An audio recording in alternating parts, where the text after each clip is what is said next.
बिस्मिल्लाहिर्रहमानिर्रहीम। अस्सलामु अलैकुम वरहमतुल्लाहि वबरकातुहू। आबिद रज़ा चैनल की तरफ से आज मैं अपने दोस्तों को रसूलुल्लाह सल्लल्लाहु अलैहि वआलिहि वसल्लम का एक फरमान बताऊंगा। आप दोस्तों ने इस पर ज़रूर अमल करना है।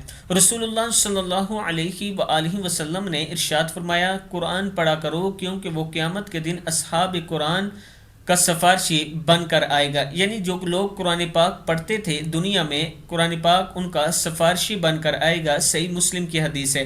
मैं अपने दोस्तों से गुजारिश करूंगा कि अगर आप में से कोई दोस्त कुरान पाक पढ़ना नहीं जानता तो ये मेरा व्हाट्सअप नंबर है, इस पर मुझसे रब्ता कर सकते हैं। मेरे पास ट्रेन और अच्छे कारी हैं जो आपको तजवीद के साथ कुरान पाक पढ़ना सिखाएंगे इंशाअल्लाह।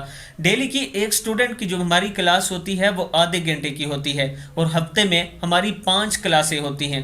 हर स्टूडेंट अपनी अपनी क्लास के दौरान बेहतरीन तरीके से कुरान पाक, नमाज, दुआएं पढ़ना सीख सकता है अगर आप दोस्त मुझसे रब्ता करेंगे तो। इस वीडियो को आप दोस्तों ने आगे ज़रूर शेयर करना है। अस्सलामु अलैकुम वरहमतुल्लाहि वबरकातुहू।